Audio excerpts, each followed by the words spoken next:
Goodnow, revolutionaries, and welcome to the Rise Up Morning Show.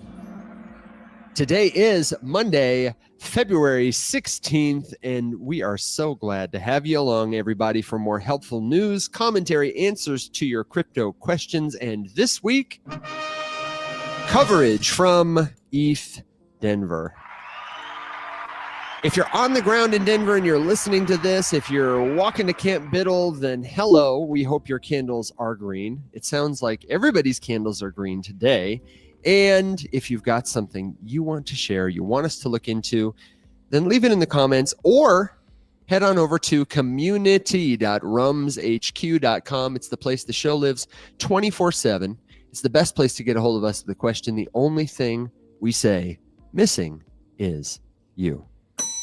Alex, Will, how are you today, my friends? Oh, I'm just fine and dandy. You know, I don't have regular work today, which is great. Thanks, Presidents. It's President's Day, right? I don't even know what day it is. President's I believe Day. so. President's Day? President's That's Day? correct. Sure. Hey, all I know is I don't have to work today.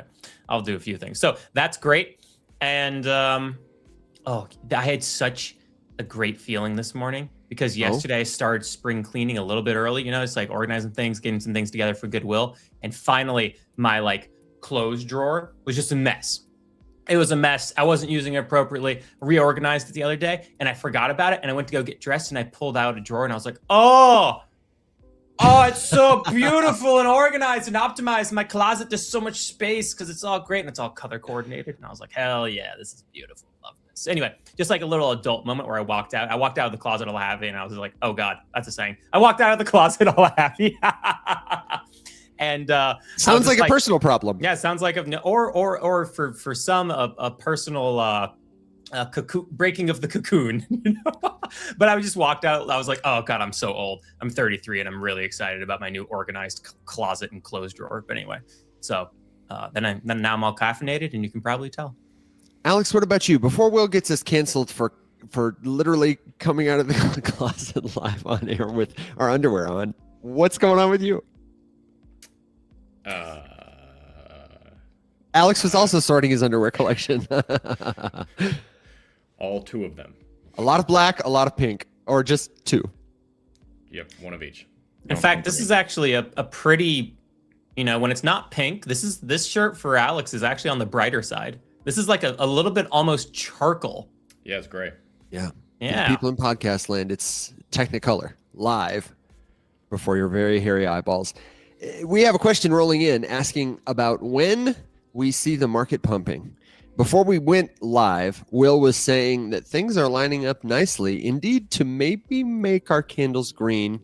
Do you want to start with that? And Alex, can you assist with the screen share if necessary? If you're in podcast land, listening only to my voice, you can find that anywhere you listen except here. Go to YouTube, check out the Rise Up Morning Show and see what we are sharing.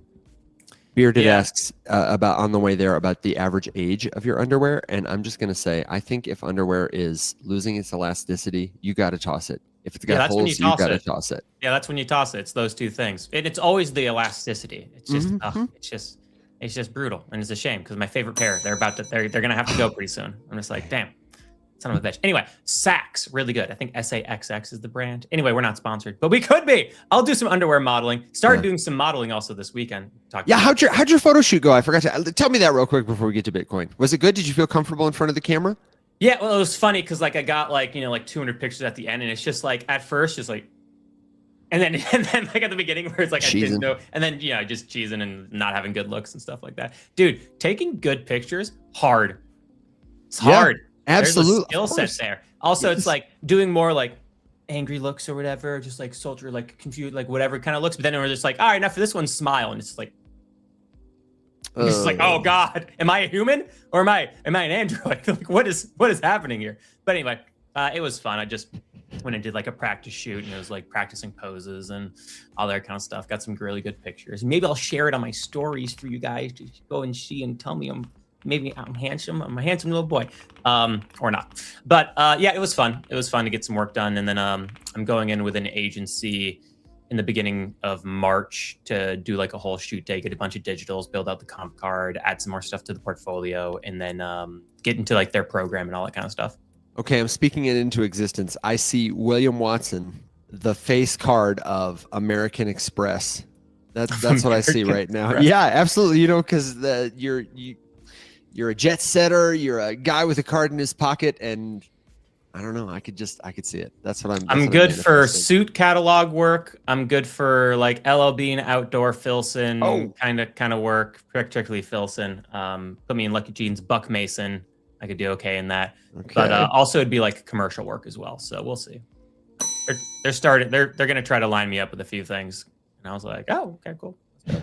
Just gotta build this out. So anyway, that'll be a fun fourth stream of income. I like it. Fourth stream. That'll be my fourth stream of income. All millionaires, not all, but most millionaires have 7 streams of income. And so I'm just like trying to get more. So this will be my fourth. So then I'll need to figure out 3 more, which I could imagine maybe my DeFi stuff would count. Anyway, there's always money in the banana stand. There's always money in the banana stand. Maybe it's my OnlyFans. Wait. Is someone actually making the 3? Oh, I'm charging with ChatGPT that I'm not a PDF. I'm asking a picture of 3 baby versions of Evan, Alex, and Will in a hot tub. Coming to a screen near you. Anyway, take me to Bitcoin first. Take me to the markets and tell me what's going on. Let's go to Bitcoin before we lose everybody here. So, first of all, what I'm going to do is I'm going to show everybody Bitcoin on a shorter-esque term time frame here, which is Bitcoin on the 8-hour chart. And I'm just going to simplify some things here. All right. So right now we have Bitcoin in one of my favorite trading patterns, which is a wedge. And also this is a, hang on a second. Is that? No, it's not. Anyway, you can call it something. But anyway, I just call it a wedge. And so we have Bitcoin's price that's coiling here. It has been coiling since it hit its near lows.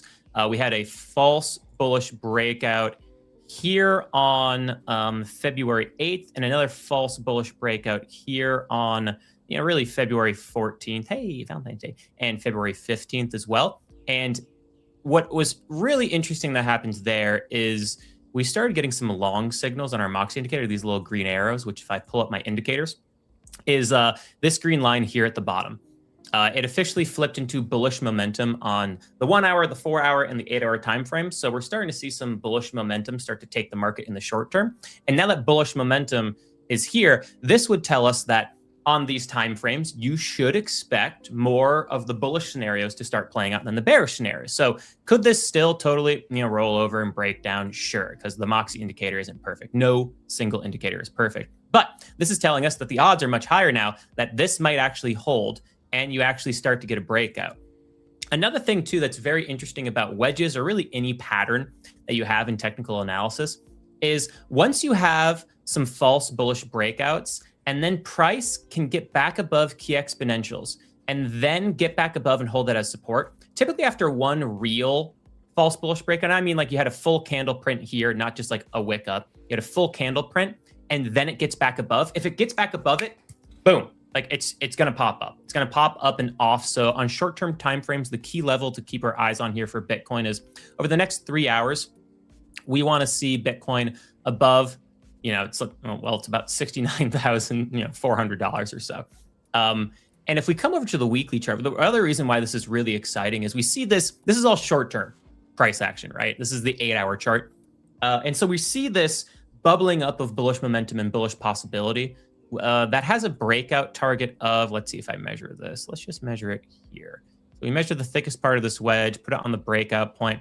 That's a $78,000 Bitcoin. In fact, I would say this would probably overextend and want to go up to the 200 EMA, like 83,000, 84,000, which is one of the things. It's funny. I actually hadn't measured this until right now live.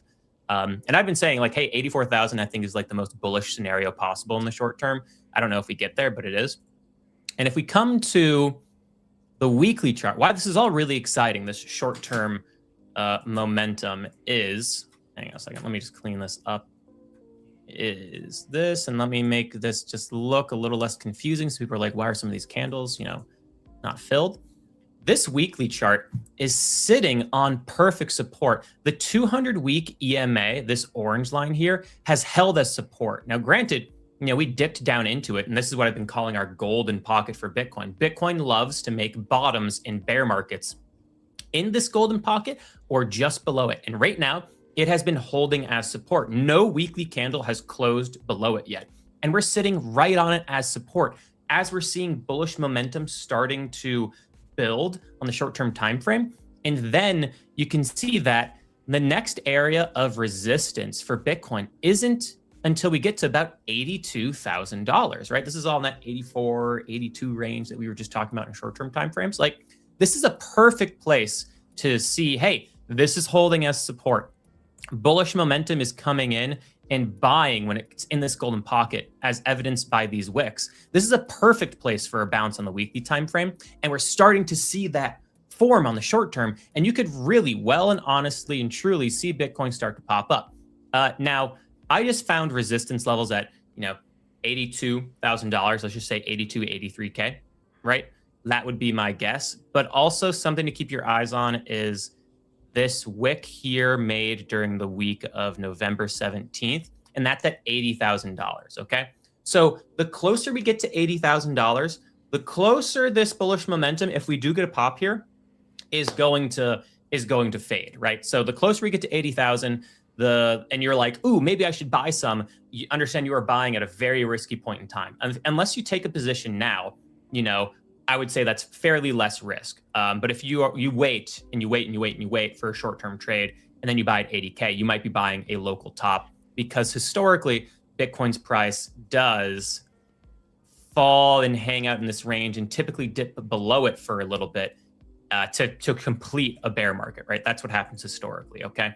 So again, in quick summary, we are seeing short-term bullish momentum really starting to take control on Bitcoin. And there's an opportunity that if Bitcoin gets above, let's just say $70,000, you could see it pop up to maybe as high as 84,000. However, I wouldn't bet on that. I would say that if we do get a pop up, the closer you get to 80K for Bitcoin, the riskier and riskier and riskier you are to buying a local top. And also, this is a really good and optimal place for Bitcoin to bounce because it is at support, a key, major, critical, hugely important area of support on a long-term time frame, the weekly. So it makes sense for Bitcoin to bounce here on a lot of different levels, in my personal opinion. And quick caveat, technical analysis is not perfect. It is an educated guess. So that my educated guess is it looks like there's like a 90% weight versus a 10% weight of things getting a pop here as opposed to going lower. But of course, keep your eyes on what macro data comes out. Luckily, this week, we don't really have any macro data until Friday.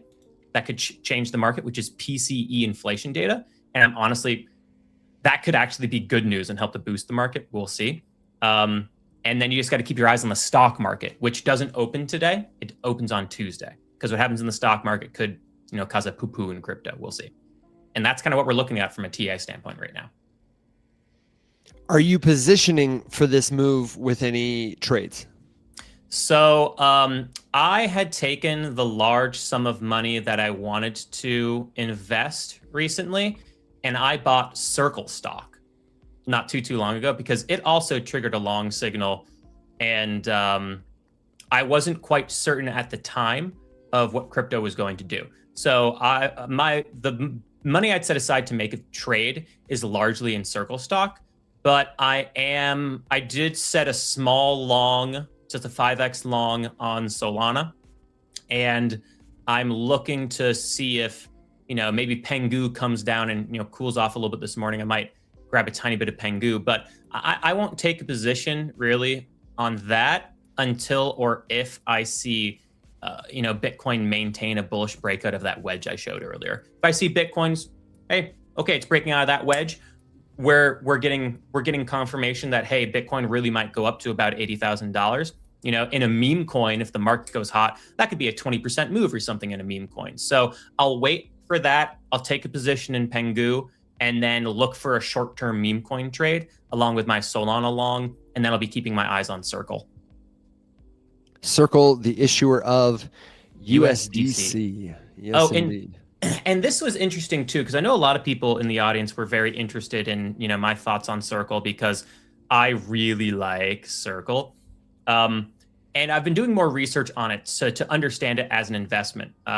So Circle is an interesting company, right? So they've issued USDC as a stablecoin, and Circle's stock has really fallen like crazy after its IPO, which is normal for an IPO.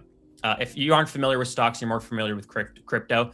If you have an airdrop, the tokens up here and then, and if it's really good, it will, if it's like a actual good, solution that has utility for the token or whatever, then it recovers. And that's typically what happens for a good IPO as well, for a good company.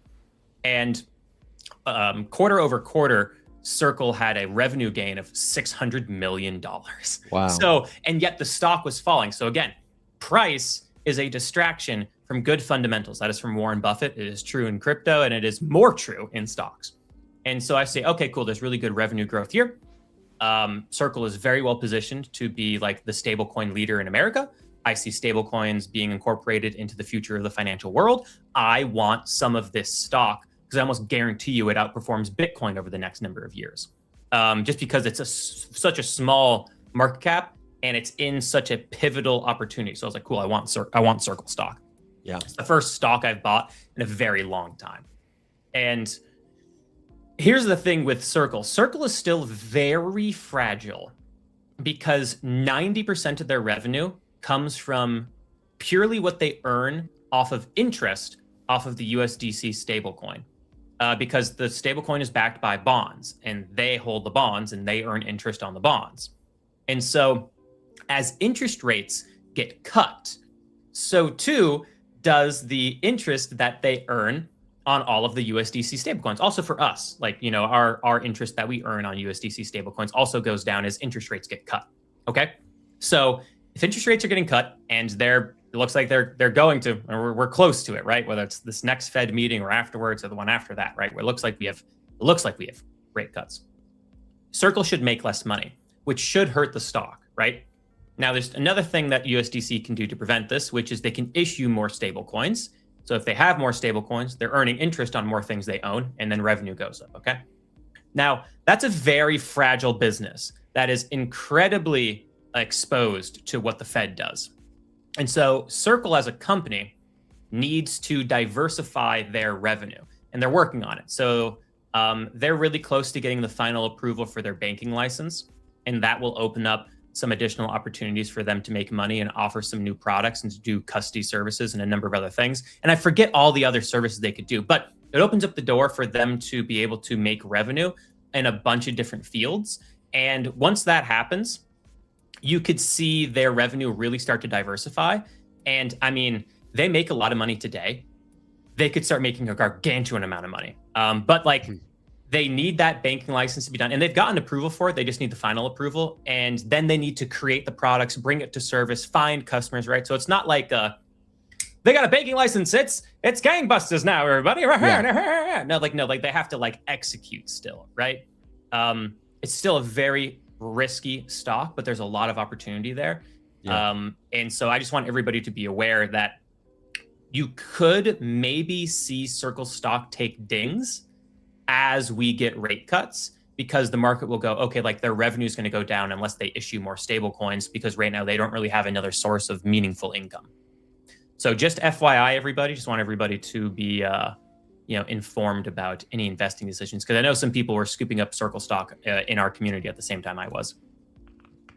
It's a growth play then, because it's not so much about hype, though hype may move the price for something like this. It's more about bringing new dollars or creating new value from this ecosystem. I think that's a big distinction that stands out to me.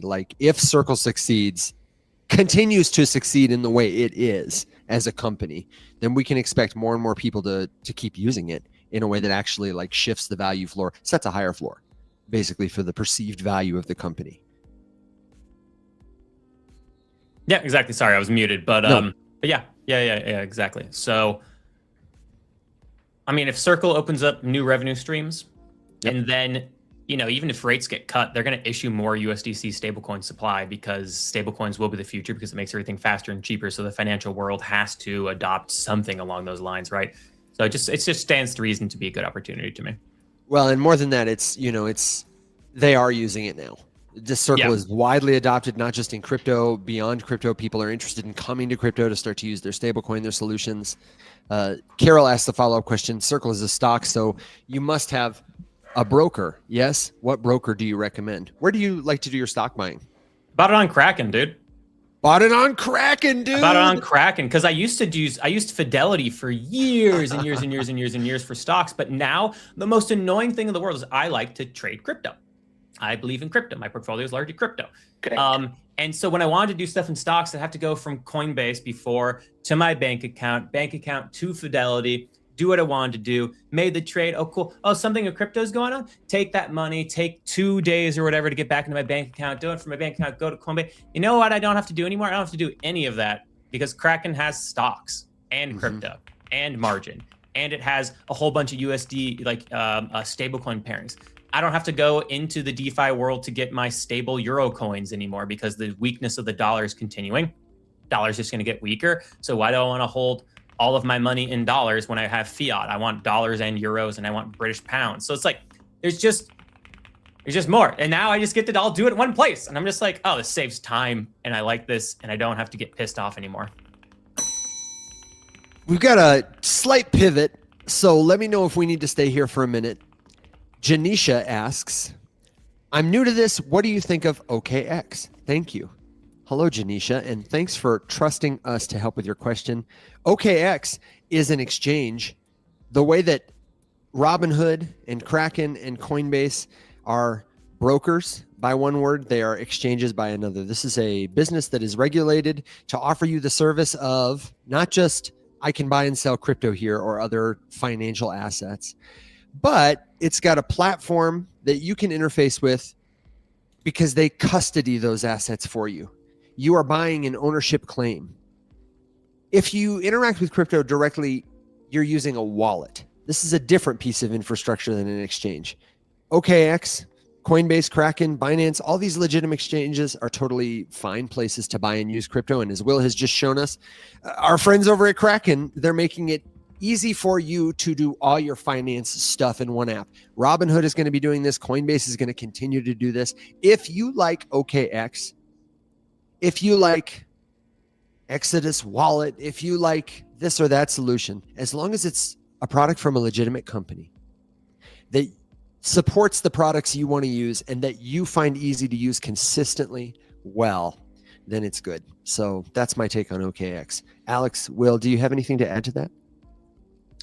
Never really used OKX, so because of that, like I honestly just like don't really pay attention to them. I know that they're like a credible and safe, centralized exchange, but like I can't say I really know a lot. I know a lot of people use them.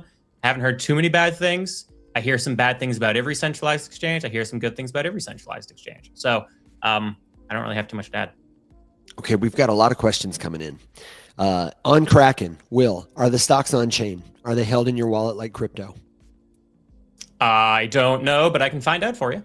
Okay, find that out for me. And also see, I do believe like Robinhood is tokenizing stocks. Find out, what are the options for stocks that are tokens, by which, if you're a new listener, I mean stocks you own directly. If it's on Kraken's platform, you don't own it directly because Kraken's custodial, no matter what. But it might be that the stock is a token. I don't know where you'd transfer it. So good question. If you're trading regular US stocks on Kraken, they are real securities, not tokens. Excellent. Thank you. So they're not on a blockchain. They're not tokenized. They are just stocks. But tokenized stocks, you can expect to see more of. That's for sure. Yeah, for sure. And I would watch, I think Robinhood has the carrot and the lead there, but continue to watch others. And if you know of some that we should check out, let us know. We also had a question just about Circle issuing its own stablecoin as like a trendsetter. Transmutationist wanted to know what we think about all these different protocols and blockchains issuing their own stablecoin. Kraken's got a stablecoin, Aave's got a stablecoin, and it will be easier than ever for not just crypto companies, but a bank to tokenize their deposits, to issue stablecoins. And we also had a question about whether or not we thought that these companies were doing that because they can generate interest. Well, hang on one second. It's not Kraken's stable. You're talking about USDG, right? The Glow dollar. That's right. It's not. I know it's not Kraken's product, but they're partnered. It's Paxos's product. What's the relationship? Because I know Kraken has had a vested interest in getting people to use that. Do they get like a share of the fees the way Coinbase gets a share of Circle's fees? There's some type of a business, and my friend works at Paxos. We should have him on. He's kind of fully onboarded now, but they have some type of business relationship. So there's some type of revenue split in some way, shape, or form, and it has to definitely come from the interest that they earned. I don't know all the ins and outs of it, but maybe one time we can have my buddy Dave come on and kind of talk about it, because Paxos is a company that also doesn't really get talked about much at all, I feel like. And, they're a pretty big player right now in the, like adoption of like traditional financial world and crypto. It would be interesting. But yeah, there's some business relationship. There's some revenue split and sharing there that happens. It's less about that and more about the fact that they don't like paying Circle or Tether. And USDG is actually set to be potentially more compliant as per recent legislation than Circle is, without some adjusting. So I would assume that they just get, even if they don't have a direct like rev share agreement, because like for the record, Coinbase has one with Circle, which is why USDC is so heavily integrated there. It's the same idea. It's better for competition. They get more out of it. It's more about revenue, I would imagine, and less about, or more about saving money on fees, would be my speculation. Yeah. Funny enough, I actually have a daily dollar cost average that goes into USDG right now over on Kraken. So I've been getting it because like I have a bunch of USDC, and I was like, it's good to diversify your stable coins too. So I'll get some USDG, and it's getting like 5% interest, in actually using within Inc. So I need to go get a little bit more into Inc as well. But there's just like an option on Kraken where I was like, hey, earn 5%, go into the, click this button. It goes into DeFi within like an Inc protocol, and you can look it up, and it goes into Morpho and 2 other pools to get you like the 5.3 or 5.5%. And I was just like, okay. So I'm just experimenting with stuff. Yeah, Alex, go ahead. I was just going to say the sleeper stablecoin, kind of to get like, you can't use it in as many places, but often the yield is better, is USDG actually, and the PayPal dollar, PYUSD. Yeah. Interestingly enough, like when I see yield options for either one of those, they are typically higher than the USDC counterpart. Yep. And PayPal USD has some really interesting on-ramps. I understand Magic, friend of the show in our community, has been using, Magic, tell me what's the loop. I feel like he moves money from his bank to PayPal, buys PYUSD, earns good interest on it there, and then can easily send it anywhere he wants on chain. Correct me if that's wrong. And like I said, we're going to see so many more of these stablecoin products soon. Clarity made it easy for people who have the requisite licensing to issue their own stablecoin. They want to do it because they want to avoid fees, like Alex said, and they want a cut of the fees that are generated by stablecoin activity. There was a follow-up question, Alex. What's the ongoing state of, will stablecoin issuers be able to offer interest the way a DeFi protocol can set up a lending borrowing arrangement and give me the interest for my stablecoins now? I know that's contested, not clear so far as my last update. Like where does it stand? Yeah, Clarity Act. I think I said clarity a second ago when I meant genius, but I understand this is a market structure clarity thing that is ongoing. Yeah, it's a shitty update, but it's ongoing. I wouldn't expect a resolution soon. If we do, it would be weird. Every time they meet, the meetings are reported as being productive with no results. So I don't really know what that means. I think it's just nonsense for headlines. We are, like I said, we're witnessing the full speed of Congress. There are anomalies that exist, like the Genius Act got rammed through uncharacteristically quick, and every now and then that happens with Congress, usually when there is an external motivation to do something. So Genius makes sense because of how many people got lobbied by crypto-friendly PACs, and then it was an immediate revenue turn on for a lot of large companies. So that one makes sense. Corruption, huzzah! But I wouldn't expect. I don't expect any movement on Clarity like anytime soon. They're like deep in the trenches now of a disagreement, which means time to slow down. Don't forget, Congress has vacations to take, guys. We can't expect too much out of them. They work really, really hard at doing nothing. So we have to be patient while they go on recess. And then, they have other things that are big and pressing right now, like a lapse in DHS funding that's very contentious. So there's other stuff going on. This is why I said when we got into this nonsense crypto-friendly administration that everyone needs to temper expectations and calm down, because one, the government getting involved is not a good thing. And two, the attention span of crypto is about to meet the speed of Congress in real time, and that's what we're watching. So there is no update. It's just productive meetings with no results. There was a question about whether or not, these issuers applying for banking licenses would be in response to Genius or Clarity or being able to offer yield. They're less interested in doing that than they are in making more money. So these licensing plays were all being worked on long before we had these bills or before this particular agreement on who can pay yield to who and when. So I would say that's a nice little bonus, but from a competition standpoint with other issuers, but it's mostly like Will was saying earlier with regards to Circle and adding revenue streams. It's more about just making more money. We had another question here to pivot away a little from this about how blockchain works, specifically how staking works. Can one of you guys explain what staking is and how people can participate to make crypto better and earn a little income? Yeah, so staking is basically taking your crypto and turning it into a dividend stock. It's paid to you in that native cryptocurrency. So if you stake Ethereum, you get paid Ethereum. If you stake Solana, you get paid Solana, so on and so forth. There are, and so like why you get rewarded, I'll talk about that first, is by staking, you are helping to increase and improve security of the network. Don't need to go into all the details for that right now. So just know, okay, staking helps to increase the security of the network. And by doing so, I get a reward. So staking is the financial incentive to have people stake and secure the Ethereum blockchain or the Solana blockchain or the, pick and choose, whatever one you're supporting. Okay. And so you'll get paid like a decent-ish interest, can be like, 2.5% or something for Ethereum, or it's like, I think it's like 3.5% or 6% for Solana, something like that, depending where you go. But there can be a lockup period, or there can be no lockup period at all, right? There are a bunch of staking protocols that you can use. Like for Solana, for example, you can go use Jito, friend and sponsor of the show. They're also the largest Solana staking platform or protocol in all of crypto for Solana. So you can take your Solana over to Jito, you can stake it, and then I'm pretty sure Jito too, and I always get some things mixed up, but I'm pretty sure you can like immediately unstake as well.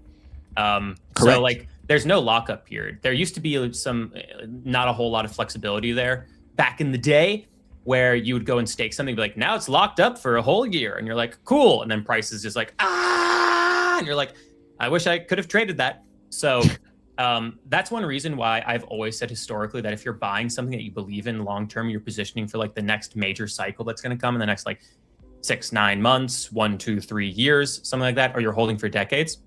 Yeah, it totally makes sense to stake. Why wouldn't you earn interest on the thing you believe in long-term, particularly in a bear market? Because if you're buying something and you're averaging in and price keeps going down, that interest is at least offsetting, some of that and getting you a little bit closer back to your breakout point as price, then, recovers. And it's like, oh, hey, I got my breakout a little bit faster because I was earning interest and DCAing. So staking makes sense. There are some lockup periods. So just be aware of what you're using depending on the asset. But a lot of places have instant unstaking. And you have a bunch of different types. You have native staking, which is you just take the asset and you stake the asset through the protocol. Or you also have something that adds a little bit of complexity and more risk called liquid staking, where you stake the asset. It is now in the protocol. You don't have access to it. And you're given this liquid token that represents what you have staked. And you can go and take that into DeFi and earn interest off of that too.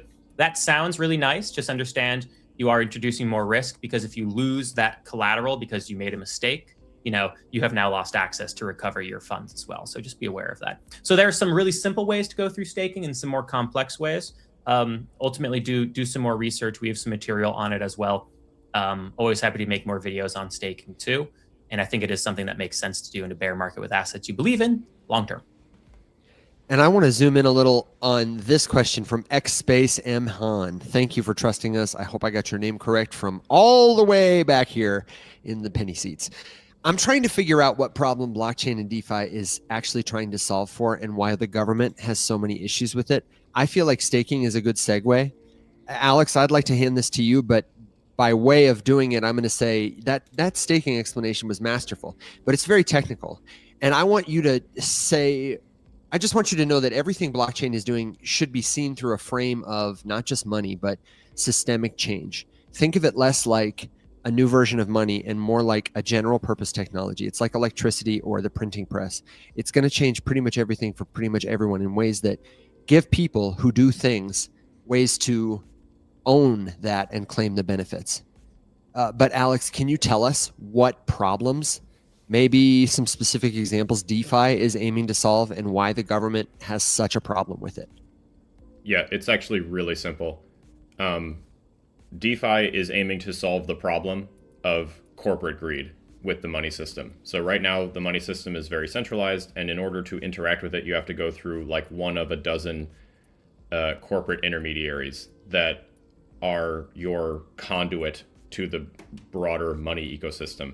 The problem is that they have a profit model to protect. They have shareholders to pay and corporate executives that work for them that need gigantic bonuses. They don't give a shit about you. You are an annoying inconvenience in between them and getting your money. And their business model does not work without your money. So because there's not very many of them, they can do pretty much whatever they want. And because we all need money to live, you have no choice. DeFi aims to remove the centralized corporate intermediary that takes from you using your money and replace it with a broader kind of collective.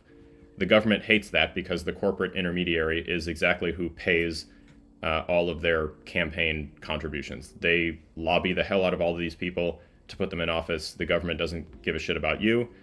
And so, as always, they act more in the corporate interest than the personal interest. So DeFi is a threat to that business model. It stands to rob literally trillions of dollars away from that model and shift it to something that makes a lot more sense. If it was easy to access, easy to use, understood and taught about, and you gave any single person the choice between putting their money in a savings account with insurance that doesn't really protect them that much to earn 0.01% interest on their savings account, or into a different protocol or a different place where they could earn 5+%, I would really enjoy seeing the reasoning behind anybody who would opt for the lower interest. And because of that threat, Congress needs to slow roll it as much as possible with as many nonsense distractions and problems and hurdles and roadblocks to try to get away from the fact that they just want to admit that it was never about you and more about protecting the corporate donor. So that's why the government hates it so much. I am a big fan of this. Yeah. Also, things that hate us right now, apparently Bitcoin, as it's getting rejected right now. We'll see where it closes in the next 2 hours. But my bullish scenario that I was just painting, depending on how this 8-hour candle closes in 2 hours, might become a sad Bitcoin chart. Okay. Well, so much for that. Like you said, technical analysis. Not yet. You got to wait 2 hours. You got to wait for this candle to close first. Then we'll have confirmation. 2 hour candle close and we'll have confirmation. Excellent. Thank you. And thanks to Cats and Doggos. BTC is on its way up for the comment that prompts us to take a look. I need to issue a correction real quick, if it's okay. I want you to ask your follow-up questions about DeFi, but I was on last night answering people's crypto questions just to show them the digs. And somebody asked me about X Money. It was Brandon from the community. He said, hey, is X doing something with XRP? They've got some kind of X token and they've got this X Money product. And what's it have to do with Ripple? And I just, for yesterday, I was like, I'm behind on the X Money news. There is some X Money news, but I especially wanted to share this with you, Alex, because you're absolutely going to love it. What do you guys know about X Money? That probably has XRP. Nothing to do with Ripple and XRP. Okay, all right, okay. Because obviously. Yes, obviously. Duh, like, why the fuck? Like, duh. It has nothing to do with, like, am I right? You're both spot on, but Alex, oh wow, this is going to be a blast from the past for you, because do you know what blockchain ecosystem X Money actually does have to do with from our past? Please don't. I'm telling please. you, man. Listen, No. you're going to No love way. this story. No Tell me, way. Alex. Tell me. No. If you tell me that it's Multiverse X, I'm going to cry. It's Multiverse X. So check this out. The blockchain formerly known as Elrond, and let me phrase this for people by saying, this is a really good story for somebody who's new to crypto to understand how things move in cycles. Christ. And the tokens that seem important now while you're learning that everyone's telling you to buy, they may not be relevant in 4 years. Most of them will not be. But that's not going to stop them from trying to fight it out because they've got a lot of money. Okay, so here's how it is. So, X Money, excuse me. If you don't know, this is a blockchain-enabled global payments fintech platform that X wants to use to give its users fewer barriers to moving money on their platform. They use a token called XMN to give people discounts for doing this, staking rewards, other kind of benefits. You know, it's their Chuck E. Cheese token. Use our token, you get cheaper fees. It is built on Sui right now. But the token XMN was migrated to Sui. It was previously known as UTK, the U Trust token. And this token was launched in 2017. It became X Money's first token when Elrond became Multiverse X and decided they were going to brand everything with an X and they were going to go after this like payments market. But nobody adopted it. So they got bought, and then they gave the holders an opportunity to convert their UTK tokens into XMN tokens. It meant dilution for early holders. Everybody was really mad about it. Multiverse X is probably still talking about it, but really has absolutely nothing to do with it. It runs on Sui's blockchain. They see it as better suited for payment volume and integrations versus Multiverse X. So sorry to our friends there, but so X Money is not on Elrond, it's on Sui? No, it used to be. Before it was X Money, they took an old token and they moved it over to Sui. Yeah, let's be clear. They did that because they didn't want to go through the pain of creating it and launching it and doing it themselves. They found one that works, and it was on a dead blockchain, so they got a sweet deal on it. And the amount of people who could be pissed about it and thus contribute to the fallout and bad press is next to nothing because, again, it's a dead chain. So that's why they did that. That's makes exactly perfect sense. Actually, it was of course, exactly. It was a loyalty token, a reward token, essentially that already existed that they could buy and then just pour it over to a new chain. Isn't that great? I was laughing at something else. Just caught me off guard, and the answer is really funny. But no, that makes perfect sense. I'm less upset about it now, and that's exactly what I would expect them to do. Ooh. Yeah. I do want to field this question about Venmo. If you guys, yes, please. That's what I was just laughing at. Yeah, I would love to go there. What does Venmo use to move money so fast? Magic. Nothing. Yeah, no, it literally just it doesn't move money that fast, actually. So it'll say like, "Hey, your money's been moved," but meanwhile, it will take literally 2 to 3 days for the money to move. It's just that your screen just changes quickly, but money is still taking 3 days or 2 days to actually change hands. It just tells you it's happening quickly in your little screen. Like that's it. It's a fake screen. It's lying to all of us, but it makes us feel good. And the thing is, if you see it move fast on your end, like I Venmo William, and then he opens his phone and there's like money there, it's because they use a central database. They have a computer program that does that. But if you wanted to take that money and withdraw it, move it to your wallet, if it was more than a certain amount, if you were transferring it back to your bank or in from your bank, you might experience holds. You're almost certainly going to have to pay a big fee, like a couple percentage points on that money. And it's not really like yours. If Venmo's servers go down, and they're pretty safe and secure, they're investing a lot of money to make sure this doesn't happen. That's their whole business. If their servers go down, you're out of luck, Chuck. If something like, blew up their infrastructure, you would have a hard time getting that money back. So it appears fast, but it's not direct ownership the way a fast, cheap cryptocurrency transaction would be. That's a really good question, though. So thank you for that. Alex, I just can't get over the X money thing. I really just can't get over I thought it. you were about to tell me that it's like actively using that chain, and I was going to say that makes absolutely no sense. No, it tried to. But It gave its very best effort. It bought a budget piece of architecture from a bankrupt store that was happy to get anything. Like it worked. The chain works. Yeah, There's nothing it works like well. inherently I've had good wrong with it. experiences there. As far as using it goes, yeah, I've had exclusively good experiences. Which, I mean, this is going to sound weird. It's not hard to make a blockchain. Like it's not hard. The problem is getting it to get used and then remain secure as it gets used. But like the act of just like making one that functions is not that hard. So in a vacuum with just like one product, they can seem really good. But I think that was just strategy and business, and they got it for dirt cheap. I'm going to need a little assist on the screen share here. I need to shout out Torii and GPT. She finally got it to work. And we have the very first preview of the Rise Up Boys in what only I can tell you is a more glamorous hot tub than the one I have waiting in our apartment. Somebody give this over to the TikTok people. If you want to see this and you're in podcast land, Will's got a dolphin floaty. I can't tell. I think I'm the guy with the peace signs, and Alex is the angry pirate. Can we get 100-gallon bucket? I would like it. Alex, Will, what are you doing? You gonna give me a little screen share, or you just they hate me? Yeah, I don't know where he just went, but no, Will's right here. Oh, he's not not in here. here. Where'd he go? Will, come back, Will.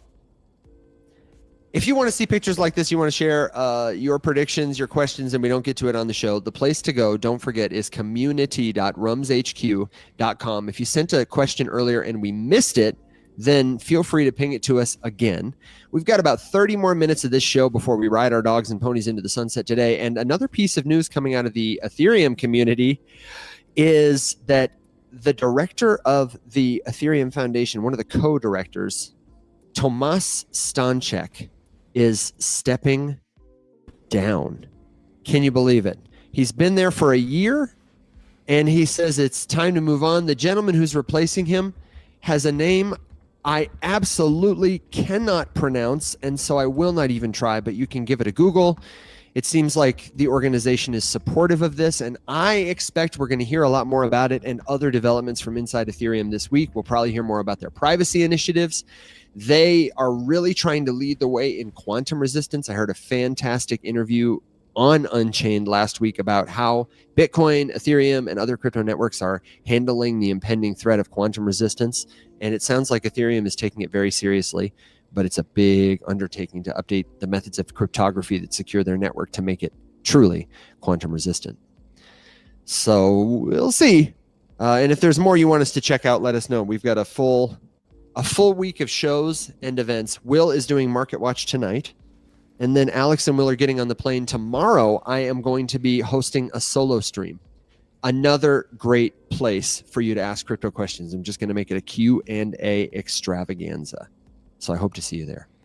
Alex, Will, what are we seeing in the comments, in the charts, or what's behind your eyeballs? Sorry, my internet was crapping out, so I was just trying to fix that and get a handle on that. So I don't know what we have in the comments, but I know Alex was paying attention. Not ideal. the first comment thing was the accusation that we're costing people money, which for a second I thought we were going to get something real, but it turns out it was just an upset about XRP.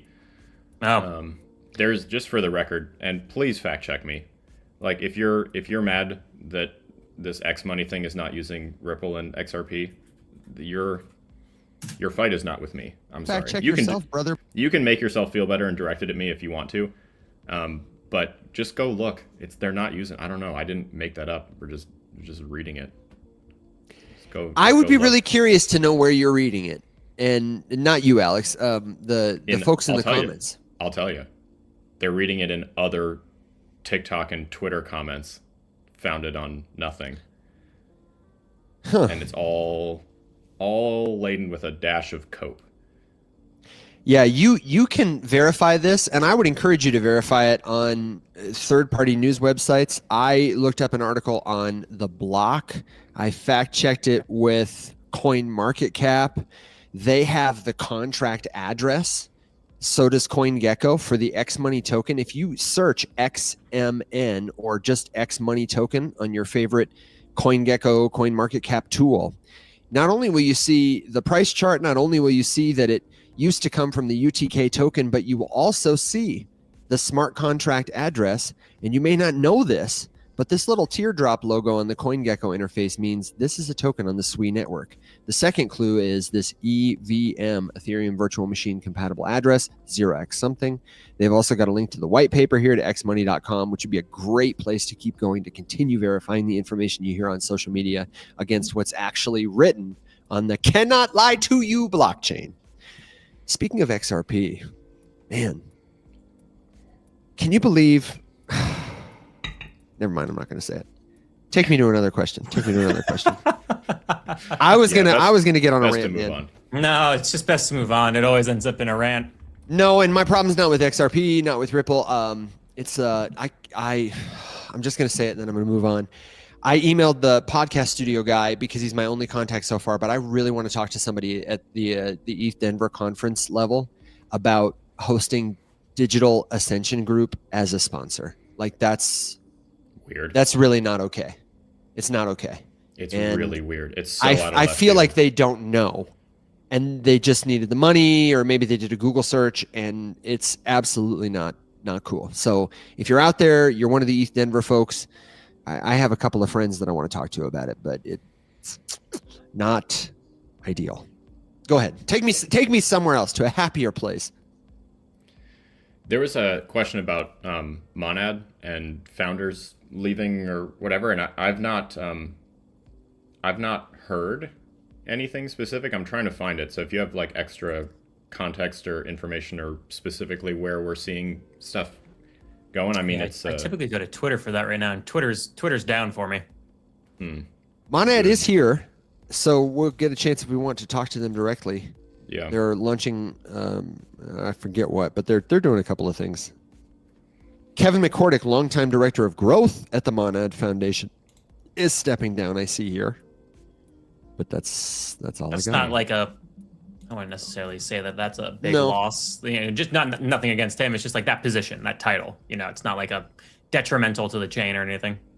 In happier XRP news, Tobo says for short-term trades, XRP over the weekend was a moneymaker. I love to hear it. Woo! Make that money, my friend. Yeah, you must. We can talk a little bit, because we were talking backstage about this. This is macro related, but what did I say? What did I say that triggered it? Which was, oh gosh, what was it? Anyway, Alex made a comment. It's like, oh yeah, like despite the jobs numbers, and I was like, oh yeah, well the jobs numbers don't matter anymore. Oh yeah. Just because like the given macro environment we're in changes. So I know a lot of people are like, oh, but we want really bad jobs data for rate cuts to go up. I'm like, well, they don't really care about that anymore. Like, okay, why? Like, we wanted that before we did, but now it's different. Before, in order for markets to go up in relation to the odds of rate cuts going up, you wanted to see bad jobs data because inflation was remaining at a certain point, or was like ticking up a tiny bit. And so you really wanted to see bad jobs data to really try to influence the odds of having rate cuts come in. But now with, remember like 2 weeks ago, we had a really hot PPI inflation report, and then everyone freaked out and the market tanked across the board, because now all of a sudden you had the Fed between a rock and a hard place of inflation is getting worse, unemployment's getting worse. What do we do? And you have the Fed's kind of stuck, and they don't really know what to do, because if they cut rates, it would make inflation worse. And if they hiked rates, it would make the jobs market worse. And if they did nothing, it looked like both things were getting worse, right? So it was the tough place to be. But then we got the CPI inflation report recently. That was really nice. It was really good.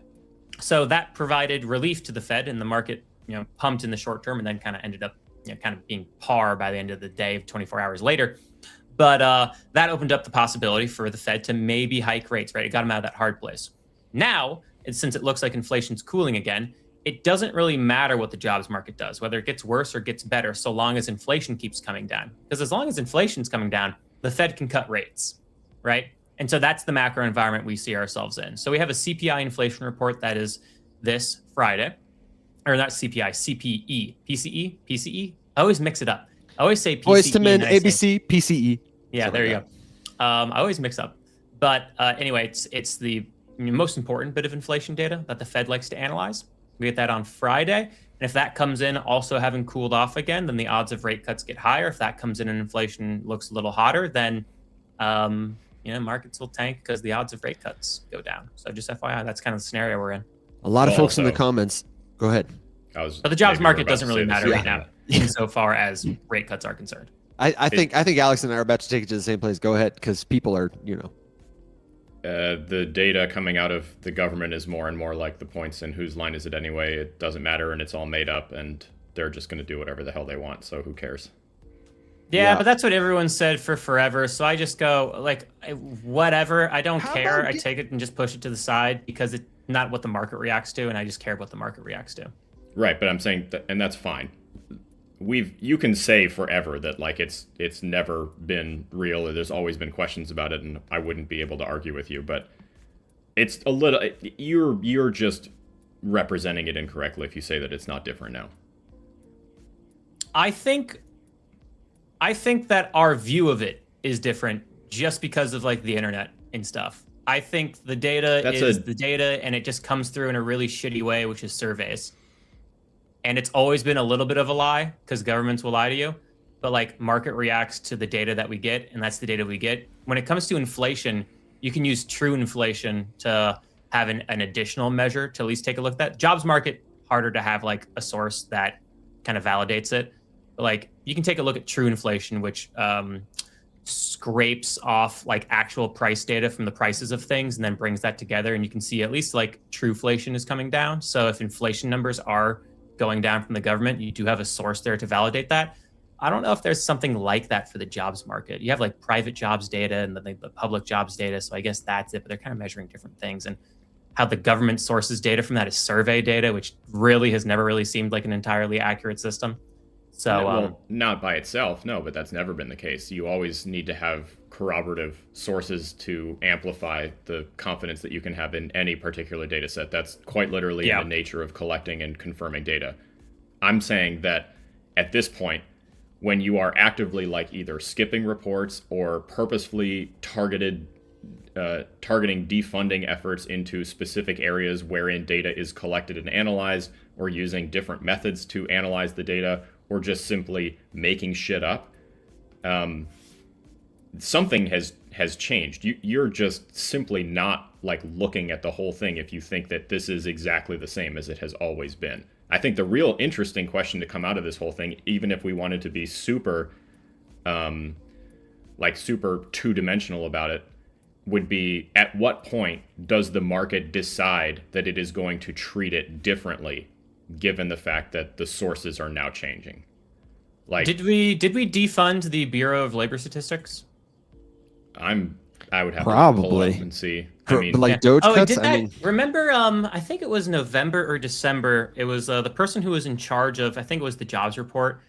Stepped down. I knew Trump threw a stink, so I couldn't remember if she stepped down or was fired. It was one or the other, but she had been swapped. Who replaced her? Oh, gosh, I don't know. Because that'd be interesting. Because like that'd be something where you could add like to the evidence pile. Like, is it a historical Trump yes man, or is it like someone whose career been in the Bureau of Labor Statistics and they like seem like an independent party? Is it that'd be interesting to look at. As of January 2026, Brett Matsumoto is the nominee. That's a fun name. And so an active defund is not what happened, but we've had a lot of irreparable damage. So obviously the shutdown, BLS suspended all of its operations for that whole chunk of time, 40 whatever days. October's data is gone. It's completely gone. It will never exist. You can't retroactively collect that. Which marks the single first time in 77 years that unemployment data was not published monthly, which broke a 900-month streak. So, again, it's different. And that's not the only government shutdown that's happened in the last 900 months. Over 25% of the staff at the BLS has been removed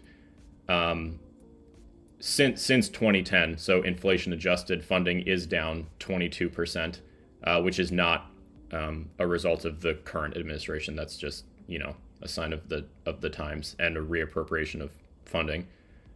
There is a massive cut down just from last year, though. The budget request this year is significantly lower than it was last year. Over a third of leadership positions are still vacant. There's still a hiring freeze. All of the census advisory committees have been terminated. The technical advisory committee has been eliminated. They are becoming more isolated from outside expertise and doing more stuff in-house with reduced staff, a smaller budget, and more limitations. So the CPI from October was not collected. That's permanently lost. They canceled the PPI from October. The employment data is gone and can never be collected.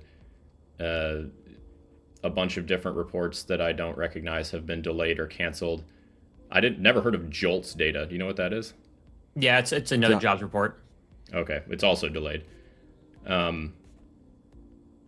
So technically, it's more of like this reads more like a death of 1,000 cuts kind of thing than like a single, we're going to eliminate and slash your budget. They've kneecapped the ever-loving shit out of it. See, I'd be fine with all of these like government role cuts if we were also really serious about correcting our budget.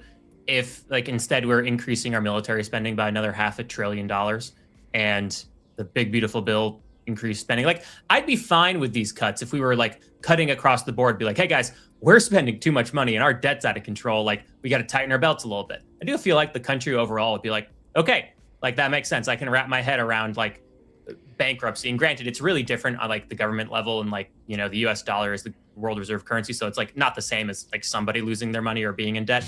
But like, I'd be fine with government cuts if we were like actually really serious about like building a healthy budget. But like, you just look at like, we're still spending more money than we were before. Like, like Doge was a joke and stuff. So like just like commenting on this in general, like I'd be fine with it if we were like actually really serious about like actually creating a healthy budget. Doge wasn't a joke. It was a very specific and deliberate effort to cause problems and to steal data, which they're freely admitting to. We're not covering this at all, but they are freely admitting to the fact that they specifically took like sensitive PII from all of us. Yeah, they took our social security data and then mishandled it. Our social security data and our addresses and everything. Go figure, a bunch of semi-drunk, jolted college frat boys using an LLM didn't do a good job with the most sensitive data in the country. Who could have seen this coming? The best visualization of why this is now a problem is again, not to say that government is efficient and not spending too much money, because of course they are. Of course. But imagine a tree with a lot of branches going all the way up, and it gets bigger as it goes up to the top, right? And on the top is like military spending. It's gigantic. And the tree is like resting on this little base. And that little base is basically the middle class. This has always been the case. And instead of doing anything to adjust how heavy the top is and how many things there are resting on this little stump that is the middle class, we're just carving out the stump more and more and more. And actually, we're taking all of the stuff that we carve and we're putting it on top. And it's just getting more and more and more top heavy and lopsided. And instead of doing anything to address any of this, installing any like supports or braces to prevent the top of this tree from falling over, we are just carving more and more out from the middle class stump. And that carve is like really, really, really profitable for the people who are getting to harvest the fruit from up top. They have a ladder right next to it. And that ladder is the money system, okay? And the people in the stump don't get to climb the money system ladder because the rungs don't start until you're halfway up. So you have to be really tall to get there anyway. And we're all short. And why does the government hate DeFi Speak for yourself. so much? Because DeFi puts more rungs on the ladder that comes down farther and farther, closer to the ground. That's really bad for business if you're already super tall and want all the fruit on top. And the fruit on top doesn't grow if the stump doesn't exist. So you can't completely eliminate the stump. That's actually a really good analogy. It's a little I like it a convoluted, but lot. it's That was really actually good. Yeah, I think you should. it's I think you should do a building standalone video on that because I fat fingered an air horn right in the middle of your explanation. You know I'm what? so It sorry. felt appropriate, so in some way. It did still feel good. We're hyping him up, man. That's a hype explanation. It's a really good explanation, and it's interesting to me. I see everybody commenting and appreciate you all so much that it has become a left or right issue, but this is not a left or right issue. This is an up and down issue. This is a issue that is the result of elected and appointed officials who have a lot more power than you and a vested interest in doing things like printing more money, the money we all use. And it's not that they're bad guys. It's not that they're too left or too right, though you could frame it that way. It's that the system is set up to incentivize them to maintain the power they have accumulated. That's the way it works. It's not a human nature thing. Humans can be very kind and compassionate. Sometimes the self-interested thing to do is to stand up for your fellow man, to feed the hungry person next to you. But the incentive is money. Get it. Make more of it. Secure your life with it. It is good. So it'll be tough to see anything different. Mike wants to know, Alex, that analogy just came to you? Impressive. Yeah, actually, yeah, it did. I was sitting here trying to think about how I could visualize that, and then the tree thing came up, and then I realized, like, oh my god. And the ladder thing I also made up, so I will keep credit for that. Yep. But that, I mean, not really. Like the socioeconomic ladder is obviously a very well established, but the idea of like where DeFi fits into it and how it plays into that visualization. I have I'm a pretty proud rapid of that. fire question for you, and then an explanation to do. Do you know, is every Turbo token on DeFi Carrot's platform a token you can swap for USDC? Like I can buy Turbo Sol with Sol and with USDC. Is Turbo BTC the same way? Can I swap USDC for that token? Yes.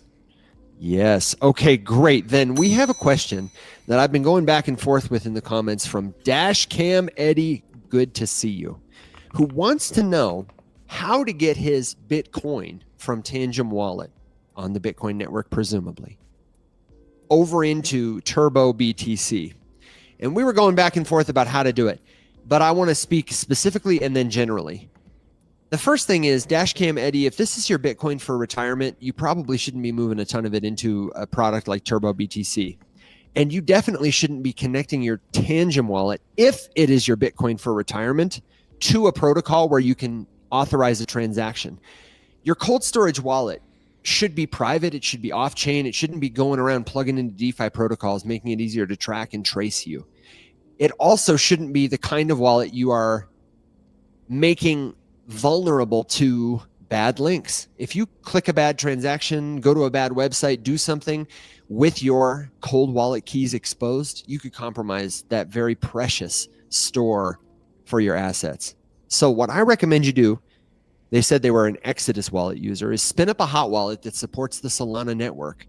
And instead of moving your BTC for retirement into some speculative investment, you might consider just getting some USDC and buying it directly from your favorite exchange, sending it to your wallet on the Solana network, and then using that to swap for the Turbo BTC token. Of course, you're going to need a little bit of Solana for gas. If you want to try it with BTC, the route I'd recommend based on your setup is to send it from Tangem to an exchange like Coinbase. Then from Coinbase to a wallet that supports the Solana network like Solana Wallet as USDC. Again, make sure you buy $5 a Sol, maybe $2 a Sol for gas, and send that to your wallet. Then connect your wallet to Turbo Sol at turbo.deficarrot.com. We have done in the last week and the last 2 weeks a lot of screen sharing, a lot of step-by-step on DeFi Carrot, on Turbo Carrot. And we had James JSB, the founder, on last week with Dara from Gauntlet. It was a great episode. If you have questions about that product, I would say give it a try. Do test transactions. Never invest more than you're comfortable to just totally lose, especially until you understand the product. And then come to the community with questions. I'm talking about community.rumshq.com. Great question, Dashcam. Thanks for trusting us to help. And thank you. Yes, you. for listening to another great episode of the Rise Up Morning Show. We've got about 15 minutes before we ride these dogs and ponies. So let us know what your final questions, suggestions, good jokes, comments, and words of wisdom are, and we'll be glad to address them. For Fun says, we are blind as a society. And Arc Advertising, what a great comment, says, it looks like this channel is a bunch of pathetic Democrats. All right, bye. I'm done with this dirt. Oh, Arc, I'm so sorry. Bye, You're sweet done. pea. I wish you'd stick around. Just remember, everybody, if you are being divided between left and right, the system that is meant to divide us between politics, race, and religion, so that all people do not unite and actually ask for our rights and our fair slice of the pie from the people who are putting those strategies in place to divide us. Henceforth, the political elite and Wall Street fat cats are winning. So every single time we end up fighting amongst ourselves, amongst these identity things, we are losing to the people who are actually dividing us. So just remember, it is us against them, and it is the people versus the people who have power, always. Also, like you think I'm a Democrat? Like, don't call me the D. No, you're an anarchist. Yeah, they're not left enough for me, man. I'm too left. I'm the only registered Democrat out of the three of us, and I'm definitely the most Republican. which is I'm a free market capitalist, like U.S. empire supporter, maybe 50% of the time or 60% of the time, based on what we do. Sometimes just truly horrendous. But like, like I've voted for, like, this past election, like I cast a vote against Elizabeth Warren for the Republican Party. Like I've voted Republican in the past. It's just like I'm the registered Democrat, and I'm definitely closest to like center right. Well, I mean, yeah, I'm 1,000 times more disenfranchised by the Democratic Party than I am Republicans. Like out of the two, who seems the most disingenuous, it's Democrats. The big difference is right now, like, who's actively trying to like light everything on fire. That's not the Democrats, but they're also standing there like with a fire extinguisher, just like looking at the ceiling and picking their nose and doing nothing. They're like, damn, I could put this out, but I'm also still making a lot of money. I'm making so much money. I'm making so much money. Maybe I won't put out this fire. I'll get to the fire eventually, maybe. So, I mean, there's that. I don't know. But if the comment that you make is a bunch of pathetic Democrats talking about nothing after getting read like a list of facts in which no political party was mentioned specifically, didn't even name this administration, just said like what's happened X year and Y year, whatever. I actually went out of my way to specifically make sure that like something that is bad about the handling of data from the Bureau of Labor Statistics was not given to this administration because it started many years before they came into power. Oh yeah. But yeah, I mean, I guess if that that was a little tantrum. So maybe it made whoever it was feel better. In that case, I'm happy that we could give you the foundation to have a tantrum and feel better. It's our friend Arc Advertising. So advertising their dislike for Rise Up. No problem. Hey, you know what? And that's okay. You can't make everybody happy, but No. And you know And what? we'll be here for them.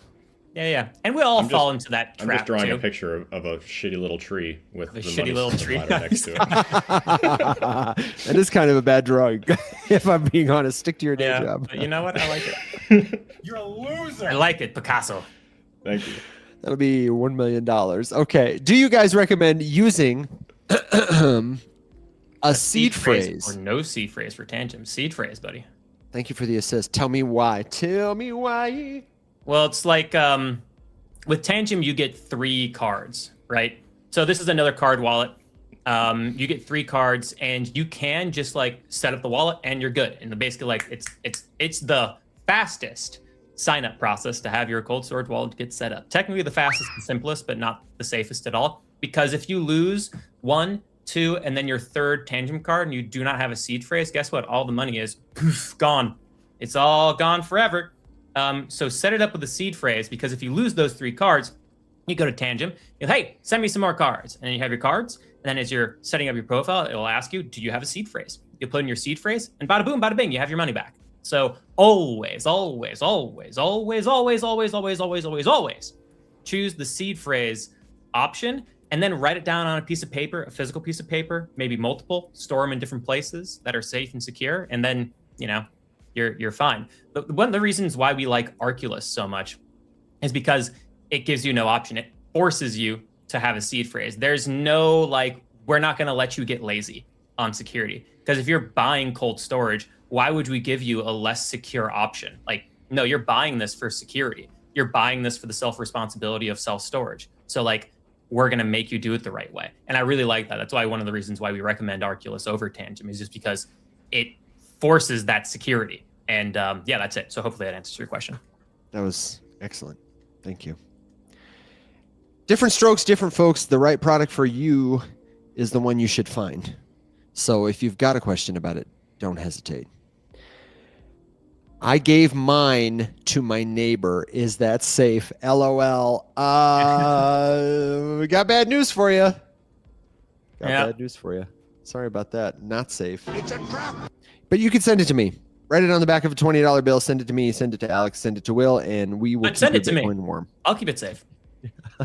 Don't worry. Send me 2 Bitcoin, and I will send you 1 back. Oh my gosh. Hey there, normies. Mm-hmm. What about the access code on Tangem? They want to know. The access code is just another layer of security. Arculus also does this. Code is. My understanding is that they give you a code. Some apps do this where if you forget your password, you get it's another password reset mechanism. They also use a PIN code like Arculus does. It's similar to a seed phrase, but different. It's a recovery mechanism, but it's assisted in the sense that what I believe Tangem does, and somebody could probably give me an exact fact check on this, Fact check yourself, but I'm close brother. enough, is that when you choose to engage in that kind of a recovery option, Ledger also does this, is they take your key and shard it. The device itself shards it, meaning splits it into pieces, 3 pieces, I believe, and sends one of them, it encrypts them. So it generates your keys, it shards your key, encrypts the shard so that nobody knows what it is, and then sends 1 piece to Tangem, 1 piece to one of their third-party data custodians, and 1 piece you get to keep. Only your device, can reassemble these things into anything that would represent your seed phrase, your private key, access to your crypto. So I think it's safe, but again, it is just more surface area for somebody somewhere that you need to rely on to make crypto work when it could just be self-custody. Go ahead. Hey, I know that everyone, you'll see a little bit of the background, but we're coming to a close with our partnership renewal with Arculus, but our referral code will still work, right? Because we do have the question. Oh yeah. Do you have a referral code for Arculus? And we do. We can get you $10 off. They're going to give us the same code as we renew. We're working on the renewal, but until that time, unless they change it, the code is RUMS10, RUMS10 at checkout at getarculus.com. It'll get you 10% off, baby. It's a good deal, and it helps the show. And we are waiting for final words still from the sales team about details. But you can soon buy a wallet with Will's face on it. Yeah, and then if you're in the TikTok shop, it's a different code. It's ARCURUMS. That's correct. ARCURUMS 10. Correct. Yeah, ARCURUMS 10. ARCURUMS 10. And if you forget that, just remember community.rumshq.com. We have a question here from Ryan following up to ask, aren't we worried about seed phrases because of quantum computing? Absolutely. At the start of the show, we touched on this just briefly. Quantum computing poses a real threat to the cryptography that most popular blockchains use. It's just math. It's just numbers. And a computer that can guess enough really big numbers really quickly can break the encryption that keeps your private key secure. They can guess your private key and use your crypto like you would. Bitcoin, Ethereum, major minds are thinking about how to address this. Quantum computers really aren't real yet, in the sense that somebody has one that they can use, that exists all the time, that they can scale to attack our networks. They're working on it. It's the biggest project yet. I think Ethereum is making more forward progress than Bitcoin in terms of concerted effort towards quantum resistant cryptography, but several methods exist. And I would recommend you take a listen to the most recent episode of the Unchained podcast at unchainedcrypto.com. They had a really good interview with 2 guests whose names are completely escaping me. but I'll look on it and give you a follow-up about the quantum threat and how cryptographers and cryptocurrency users are handling it. Will, what had you laughing? I was laughing at Robots Declarish being like, the promo code should be Dolphin for life. Dolphin for life. Dolphin for life. Yeah, we're the Dolphin Bush. We did have a good question here that I was going to address, but Alex, I saw you responded to Mixed Bag, who in TikTok was asking, how do you leave crypto in your will? There are some DeFi solutions, but also an ETF could be good for you. But Alex, I'll let you take it away. Also, I was heads down drawing my little tree for a second. Did you address the question, how do you connect your Arculus to Web3? It's a scam. Because that was a comment that came in. There was a comment there, yeah. So for anybody who sees something that's like, make sure to connect this to Web3, that's a scam. Saying you need to connect to Web3 when you're doing DeFi stuff or you're in crypto or whatever is like saying you need to connect to the internet and you're already on Google. You know, that's the same thing. Web3 is just a general term for like everything in this kind of blockchain ecosystem that gets built off of it. Okay. In the same way that all the websites on the internet are in the general term of internet, right? So if something says connect to Web3 here, that's a scam. It will steal all of your money. If you have crypto, congratulations, you're on Web3. Oh, wonderful. To a certain extent, even if you buy on an exchange, you know, you have crypto and you're like halfway to being in Web3, it's then you take that crypto and you go into the blockchain ecosystems. You take it to a decentralized exchange, you take it to a lending protocol, you send crypto to somebody. Hey, congratulations, you're now on the blockchain, train rails, if you will. That is Web3. Yeah. If you have a wallet, hey, congratulations, you're on Web3. You don't have to connect to Web3. That is a scam every single time. Sonia says, thank you so much. I'm sorry, what was the other question you wanted to answer to? Oh, Sonia, you were a real person. I thought you were a bot. Also, when I saw that comment, Sonia, I thought you were trying to scam people. I'm so sorry, Sonia. I thought you were a scammer. I almost blocked you actually when you asked. It was a real genuine question. I was like, oh, someone's trying to get someone to like send them a DM to connect. I'm so glad I did not. So Sonia, I'm so glad you're here. This is a gross misrepresentation of the facts. What was the other question? You had a good question. And it's leaving crypto in a will. Oh, yes, leaving it after you die. Yeah, Alex, I'll let you take that one.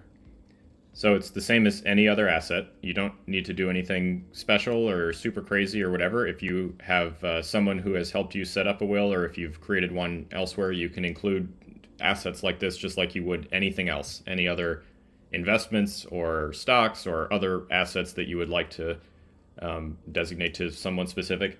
And you could agree upon a methodology to do that, whether or not that person, whoever is like going to execute the will, has access to the seed phrase in order to pass that down, or it becomes, it's stored somewhere that you have a key to access, and that key goes to this person so that they can just give it. You don't actually have to like give the seed phrase to a person who's going to execute the will. You could just like let them know it's in a safety deposit box, and then whenever they'd be able to get the key to whoever needs to have access to it. There are products, like Will said, that exist where you can do this. I imagine that we will continue to see more of them. But yeah, you don't need to do anything like crazy or weird. You don't have to. There was a comment earlier about like, do you have to have an LLC or a trust? No. Oh, that's another common scam. Can we address that quickly? There are a lot of videos going around that say you need a trust to own your crypto, protect your crypto with a trust. That's not true. You can get a trust. You don't need one. Yeah, this is not saying trusts are not a scam. No. But they're unnecessary, and getting you to pay a lot for one that you don't need is the scam. Well, and they're using it like the Web3 scam, where it's a copy-pasted video from a creator that has text on the surface to make you feel FOMO or fear, to get you to click a bad link or send them money or information or something like that. Let me help you set up your trust is the scam. So block them.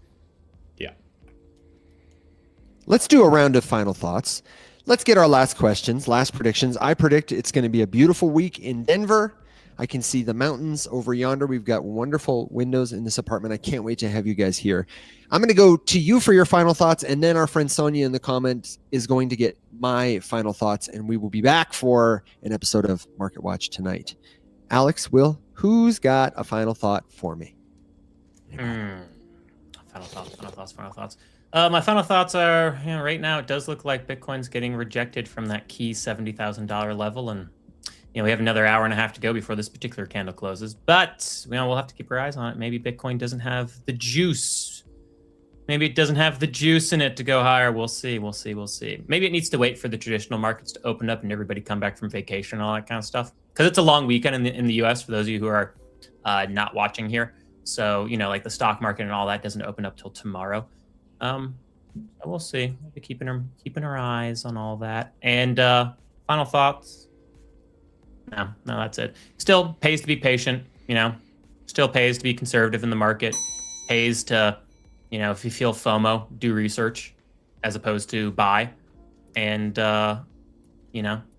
if you are dollar cost averaging, like I am, I understand the feeling of being like, maybe I just wait now, but maybe I just don't. Maybe I don't put, there's always that feeling. It's like, oh, now that things are so down in crypto, it's like, well, what if it doesn't actually come back? And even somebody like me, and I was talking about this with Alex before, where it's like, yeah, I believe in this space. And I've time and time again, there's been a bear market and I buy and it always, it works out.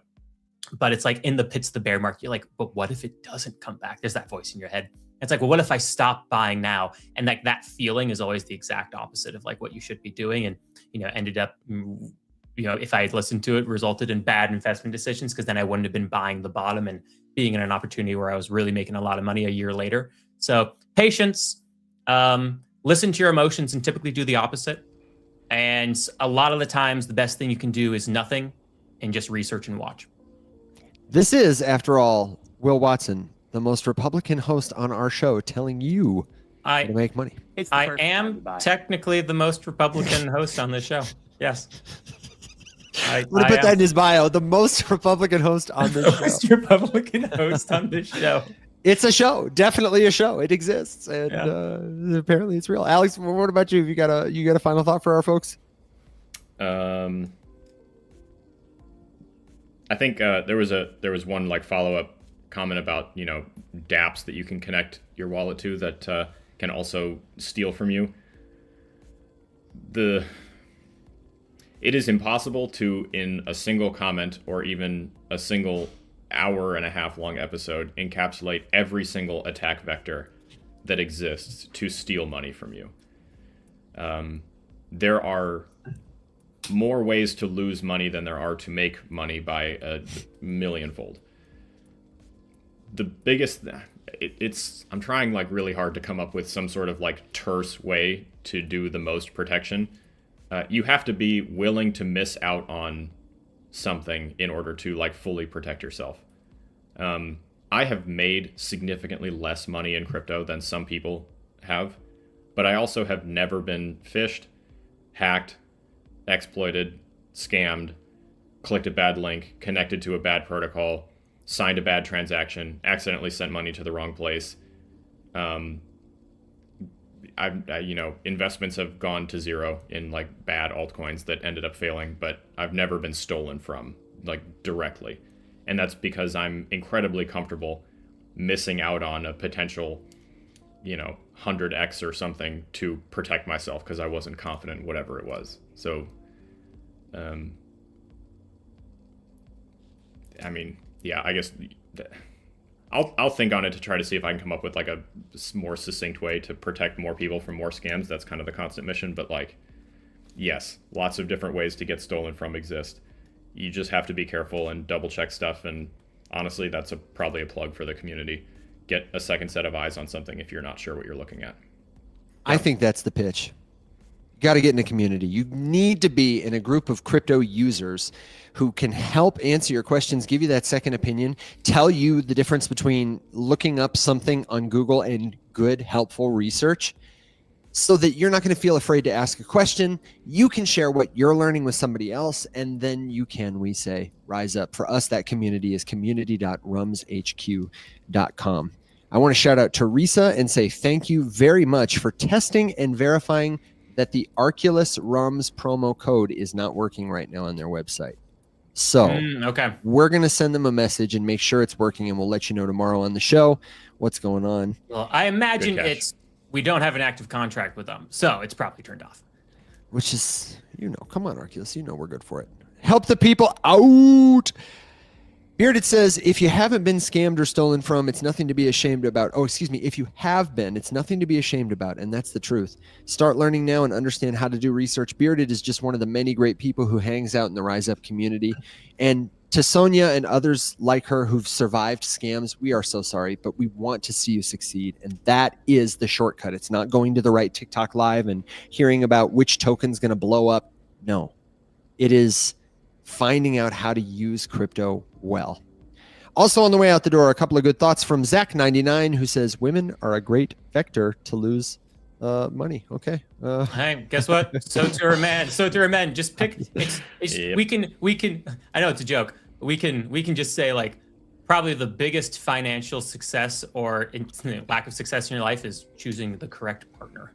There were a lot of sweetheart scams this Valentine's Day, pig butchering scams. So watch out for that.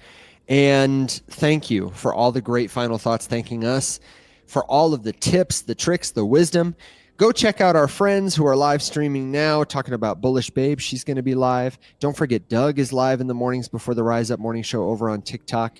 And you can find it all, including the links to our shows, wherever you are, whenever you listen, at community.rumshq.com. Thank you, everybody, for being the very best part of what we do. Until next time, my friends, stay safe, be well, everybody.